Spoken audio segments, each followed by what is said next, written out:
The trucks were already waiting beyond the gate when 32 German prisoners suddenly stopped walking, and what should have been a routine work detail collapsed into complete silence as shovels fell back onto the ground. Guards reached for radios, and a camp captain realized that one refused order had just blocked food deliveries, medical supplies, and fuel shipments, while a message was already being sent to Patton before the prisoners understood how expensive silence could become. The trouble began after sunrise, when a line of German prisoners was marched from the barracks toward a row of waiting army trucks, where shovels, canvas gloves, and road repair tools had been stacked for a work detail outside the wire. The American sergeant called the names from a clipboard, and each prisoner was supposed to step forward, take a tool, and climb into the truck, but the first man in line kept his hands at his sides while the men behind him copied the same stiff posture. The sergeant repeated the order in slower German, then pointed toward a broken supply road that had washed out during the night,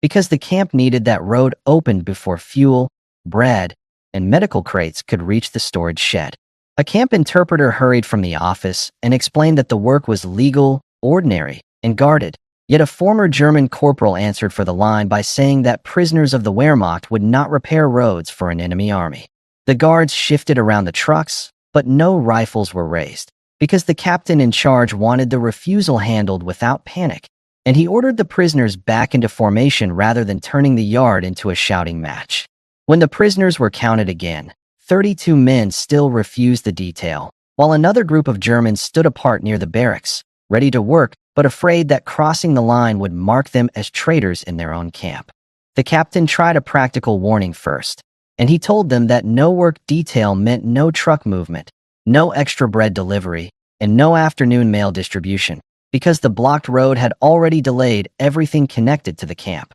The corporal did not move, and several men behind him lowered their eyes as if the refusal had become heavier than the work itself, while the American clerk wrote every prisoner number on a separate sheet for the provost marshal. By mid-morning, the mess hall crew could not bring in flour. The infirmary wagon waited outside the damaged road, and the same men who had refused the shovels now watched other prisoners whisper angrily because their own comfort had been caught in the protest. The captain sent one final order through the interpreter, then sealed the paper in an envelope marked for 3rd Army Headquarters, because he knew the name at the top of the chain would change the meaning of a camp dispute before the day ended. Are you enjoying this deep dive? Most people don't know this side of the war. If you're one of the few who values true history, subscribe now and help us grow this archive. The reply from headquarters came before the noon meal, and it did not arrive as a letter, because 2 jeeps and a staff car turned through the outer gate with military police on the running boards and dust rolling behind them. A major stepped out first, carrying a leather folder with orders from Patton's staff, and he told the camp captain to separate the refusing prisoners from the rest of the compound before rumor turned one work detail into a full camp challenge. The captain opened the yard gate between the barracks blocks, and the 32 men were moved into the empty recreation enclosure, where benches had been removed and a single water barrel was placed near the fence under guard. The German corporal tried to keep the men together by walking down the line and speaking in a low voice, but the interpreter followed close behind and repeated every sentence aloud, making it clear that no private command would remain private now.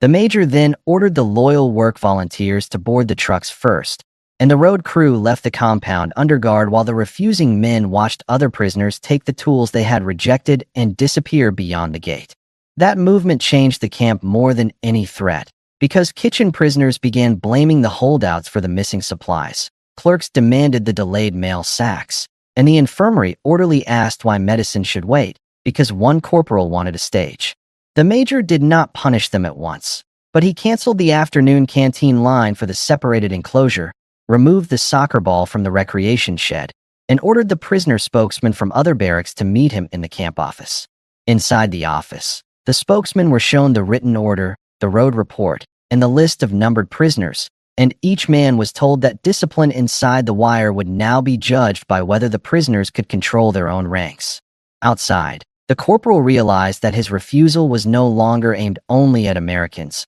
because men from other barracks began calling for the road to be opened and for the medicine wagon to be brought through before fever cases worsened. Late in the afternoon, the work trucks returned with mud on the wheels and half the road cleared, and the volunteers were given water and a small tobacco issue in full view of the enclosure, which made the holdouts argue among themselves for the first time. The major sent a second message to headquarters before dusk, reporting that the refusal had been contained but not broken, and the camp captain understood from the wording that Patton himself might come if the next morning began the same way. The second morning did not begin with another work call, because the refusing prisoners were marched instead to the administration hut, where a field table had been placed beneath the flagpole and 3 American officers waited with the interpreter. Each prisoner was brought forward by number, asked whether he understood the lawful order, and marked on a roster with either a promise to obey or a continued refusal, turning the protest from a crowd gesture into 32 separate records. The first 6 men repeated the corporal's answer, but the 7th asked whether the road detail would carry weapons or ammunition, and when the major said it would carry only gravel, timber, and medical crates, the man stepped to the obedience line. That single movement broke the shape of the group, and the corporal shouted after him until the guards ordered him silent and moved him away from the others, not into a punishment cell, but into the office porch where everyone could see he no longer controlled the line. By the end of the hearing, 19 men had agreed to work, 11 still refused, and 2 claimed sickness, so the doctor examined them beside the infirmary wagon and sent one to bed with a fever while clearing the other for duty. The major then signed the consequence order, and the 11 holdouts were removed from regular barracks privileges, assigned to a fenced utility shed with straw mattresses, and denied canteen purchases until they obeyed the same camp rules as the others. This did not create another dramatic standoff, because the larger conflict moved inside the prisoner population, where barracks leaders demanded that the holdouts stop risking mail, food schedules, and medical deliveries for a gesture that no longer looked brave. During the noon count, a German sergeant from another barracks asked permission to speak, and he told the Americans that many prisoners would take the work detail if they were protected from threats after returning from the road. The camp captain acted on that request at once, moving the volunteers into a different barracks block and assigning 2 prisoner orderlies to record any intimidation, which quietly removed the corporal's last useful weapon against his own men. In the late afternoon, the road crew finished the worst washout, and the first supply truck crossed the repaired stretch with flour sacks, quinine bottles, and letters, while the 11 holdouts saw the whole camp receive what their refusal had nearly delayed. The major sent the final report to Patton with a sharper line at the bottom, stating that the road was open, the camp was divided, and the remaining defiance now came from a small group using prison discipline as a battlefield after the battlefield had already ended. Patton arrived the next morning without a parade, stepping from the staff car before the driver had fully stopped, and the officers around the administration hut straightened as he walked past them toward the fence of the utility enclosure. The 11 holdouts expected shouting, because every rumor about him had turned his name into a weapon, yet he only looked at the repaired road, the supply trucks, the barracks windows, and the small group of prisoners standing apart from the camp they had tried to lead. He asked for the roster, read the numbers, and then surprised the captain by ordering the German barracks spokesman brought forward instead of the holdouts, because he wanted to know which prisoners had kept the camp working while the protest failed. The spokesmen were lined up near the flagpole, and Patton made the interpreter tell them that any man who obeyed lawful camp orders would be protected from prisoner threats, paid according to the rules, and kept on normal rations and male privileges. Then he turned to the American officers and cut away the measure everyone had expected, because he ordered that no guard was to strike, shove, or humiliate the 11 men, since the army would win the issue by command and records rather than by losing discipline in front of prisoners. That order changed the whole yard, because the Germans had prepared themselves for cruelty they could use as proof, but Patton denied them that proof and forced the dispute back onto the simple question of whether a soldier in captivity would obey a lawful instruction. He then made the major bring out an older captured German officer from the separate officers' compound, a thin colonel who had been silent for weeks, and placed him beside the interpreter with the written camp order in his hands. The colonel read the work rule in German, added that prisoners could not turn a legal labor detail into a private war, and ordered the 11 men to stop using the honor of the army as cover for disorder that harmed their own wounded and sick.